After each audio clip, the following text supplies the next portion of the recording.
देखिए अभी हम आपको रासायनिक अभिक्रिया से होने वाले परिवर्तनों के बारे में बताएंगे। यदि इस वीडियो को शुरू से आखिर तक देख लें तो आपको यह समझ में आ जाएगा कि आखिर रासायनिक अभिक्रिया से किन किन चीजों में परिवर्तन होते हैं। इससे पहले हम आपको यह समझाए थे कि रासायनिक अभिक्रिया किसे कहते हैं और उसका उदाहरण भी काफी सारा दिए थे, लेकिन थोड़ा बहुत हम आपको बता दें कि जब दो या दो से अधिक पदार्थ आपस में मिलकर एक नए पदार्थों का निर्माण करते हैं तो उसे हम रासायनिक अभिक्रिया कहते हैं। उसे क्या कहते हैं? रासायनिक अभिक्रिया। आप लोग देखते होंगे सुबह शाम तक कई जगह पर रासायनिक अभिक्रिया होते हैं। रासायनिक अभिक्रिया के कारण से ही दूध से दही बनता है। रासायनिक अभिक्रिया के कारण से क्या बनता है? दूध से दही। रासायनिक अभिक्रिया के कारण से हमारे शरीर में भोजन भी पचता है।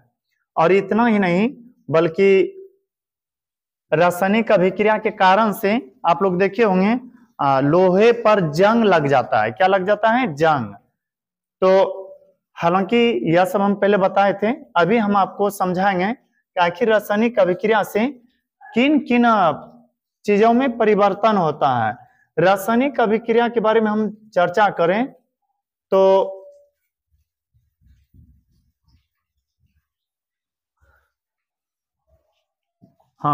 रासायनिक अभिक्रिया के बारे में चर्चा करें तो रासायनिक अभिक्रिया से बहुत सारी चीजों में परिवर्तन होते हैं। लेकिन फिर से सुनिए, जब दो या दो से अधिक पदार्थ आपस में मिलकर एक नए पदार्थों का निर्माण करते हैं तो उसे हम रासायनिक अभिक्रिया कहते हैं। उसे क्या कहते हैं? रासायनिक अभिक्रिया। रासायनिक अभिक्रिया के कारण से बहुत सारे चीजों में परिवर्तन होते हैं, जैसे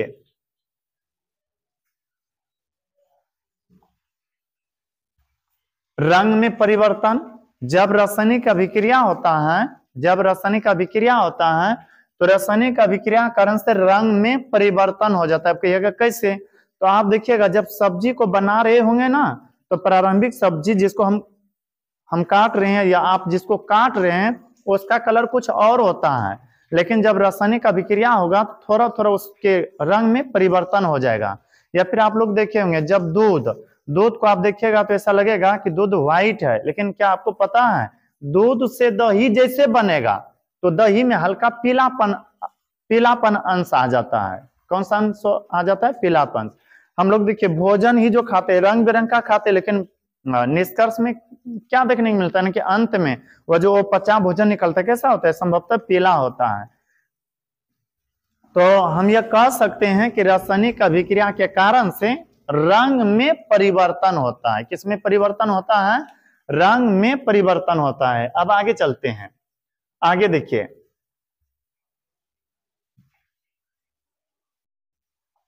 रासायनिक अभिक्रिया के बारे में चर्चा करें तो रासायनिक अभिक्रिया से गंध में भी परिवर्तन होता है। किसमें परिवर्तन होता है? गंध में। आप देखिएगा जैसे दूध था, दूध को ऐसे सूंघ करके देखिए, संभवतः वह ज्यादा गंध नहीं दे रहा होगा, लेकिन जब दूध से दही बनेगा तो उसमें देखिए एक विशेष प्रकार के गंध हो जाते हैं या गंध का निर्माण होने लगता है। अचार ही लीजिए ना, प्रारंभिक समय में जब आप आम काटिएगा तो उसमें ज्यादा गंध नहीं रहेगा, लेकिन जब वही रिएक्शन होगा, केमिकल रिएक्शन वहां पर करेगा तो देखिएगा उसमें कुछ अलग सा गंध उत्पन्न होने लगता है, चाहे वो अच्छा वाला हो या बेकार वाला। आप किसी भी पदार्थ को छोड़ दीजिए, दाल भात सब्जी बना करके छोड़ दीजिए, 1 से 2 दिन हो जाएगा ना, उसमें एक विशेष प्रकार का गंध नजर आएगा, गंध महसूस होगा। तो हम यह कह सकते हैं रासायनिक अभिक्रिया से रंग में परिवर्तन होता है, रासायनिक अभिक्रिया से ही गंध में भी परिवर्तन होता है। अब देखिए रासायनिक अभिक्रिया के बारे में चर्चा करें तो रासायनिक अभिक्रिया से अवस्था में परिवर्तन होता है। किसमें परिवर्तन होता है? अवस्था में। अवस्था क्या होता है? जैसे ठोस था, ठोस से द्रव में बन गया, द्रव से गैस में बन गया। आप लोग देखे होंगे जब ठोस को गर्म करते हैं, जब ठोस को क्या करते हैं? गर्म करते हैं तो वह तो पहले द्रव में पिघलता है। जैसे मोमबत्ती लीजिए, मोमबत्ती को आप गर्म कीजिएगा ना तो वह पहले द्रव में पिघलेगा, द्रव से फिर वह बन जाता है गैस। क्या बन जाता है? गैस, और उसमें उष्मा भी छूटता है। तो आप यह कह सकते हैं रासायनिक अभिक्रिया से अवस्था में परिवर्तन होता है। अवस्था में क्या होता है? परिवर्तन होता है। और आगे देखिए, रासायनिक अभिक्रिया से गैस का निर्माण होता है। किसका निर्माण होता है? गैस का। जैसे अभी बोले ना, मोमबत्ती को आप जला करके देखिए, जलाइएगा ना तो वह प्रकाश के साथ साथ यानी ऊष्मा के साथ साथ गैस भी निर्माण करता है, गैस का निर्माण करता है। आप कहीं लकड़ी को जला करके देखिए, लकड़ी को जलेगा ना उसमें एक विशेष प्रकार का गैस निकलेगा। कहीं कोयला जलते हुए देखे हैं? देखिए कोयला आप जला रहे हैं, रिएक्शन हो रहा है, केमिकल रिएक्शन हो रहा है, क्योंकि वहां उस आग से वायु से इत्यादि वहां अभिक्रिया कर रहा है और वहां पर एक विशेष प्रकार का गैस बनता है, कि CO2 गैस बनता है वहां। तो आप यह कह सकते हैं कि रासायनिक अभिक्रिया से गैस का निर्माण होता है। देखिए अभी बताए थे, रासायनिक अभिक्रिया से रंग में परिवर्तन होता है, रासायनिक अभिक्रिया से अवस्था में परिवर्तन होता है, और रासायनिक अभिक्रिया से किसका निर्माण होता है? गैस का निर्माण होता है। आगे देखिए, ताप में परिवर्तन, ताप में परिवर्तन, रासायनिक अभिक्रिया से ताप में परिवर्तन होता है। आप शायद कभी सुने हैं कि दूध ठंडा पदार्थ है? नहीं सुने होंगे, लेकिन हाँ ये जरूर सुने होंगे दही ठंडा पदार्थ होता है। सर्दी जब हो जाए ना तो उस समय दही नहीं खाना चाहिए, तो और सर्दी बढ़ने का चांस रहता है।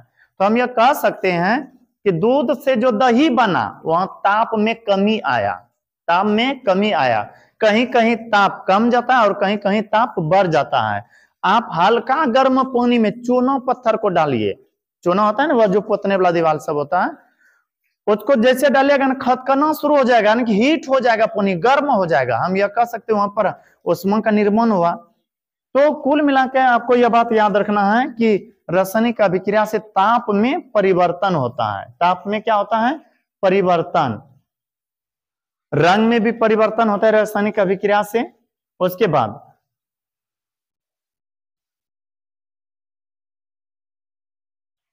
रासायनिक अभिक्रिया के बारे में चर्चा करें तो रासायनिक अभिक्रिया से अवक्षेप का निर्माण होता है। किसका? अवक्षेप का। आप कहिएगा सर अवक्षेप क्या है? तो सुनिए, वैसा अभिक्रिया जिससे ठोस का निर्माण होता है तो उसे हम कहते हैं अवक्षेप की अभिक्रिया। कुल मिला के आपको याद रखना है, ऐसा रिएक्शन, ऐसा अभिक्रिया जिससे कि ठोस पदार्थ का निर्माण होता है तो उसे हम कहते हैं अवक्षेप का निर्माण होने, अवक्षेप वाला अभिक्रिया। जैसे आप देखे होंगे जब घर ढलाई होता है, घर बनने लगता है तो वहां पर छर्री, सीमेंट, बालू, पानी इत्यादि को मिलाया जाता है। मिला करके जैसे ढलैया किया जाएगा, पता है 2 से 3 दिनों में एकदम जम करके कठोर हो जाते हैं, वह ठोस जैसा बन जाते हैं। तो आप यह कह सकते हैं रासायनिक अभिक्रिया से अवक्षेप का निर्माण होता है। किसका निर्माण होता है? अवक्षेप का निर्माण होता है।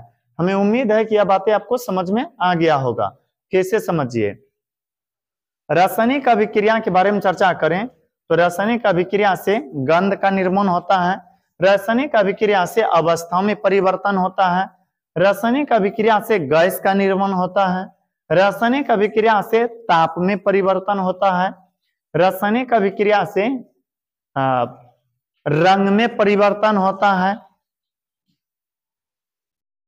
और रासायनिक अभिक्रिया कहते हैं किसको? और रासायनिक अभिक्रिया से अवक्षेप का निर्माण होता है। कैसे सुने, रासायनिक अभिक्रिया किसे कहते हैं?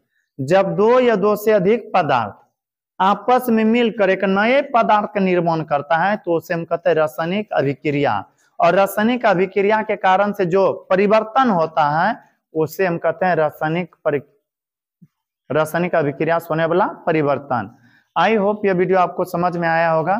यदि यह वीडियो अच्छा लगा हो तो हमारे वीडियो को लाइक करें, और अभी तक यदि हमारे चैनल को सब्सक्राइब नहीं किए हैं तो कर ले, ताकि जो भी इस तरह से हम वीडियो अपलोड करें वह आप तक आसानी से पहुंच सके। अब मिलते हैं किसी अगला वीडियो में, तब तक के लिए धन्यवाद।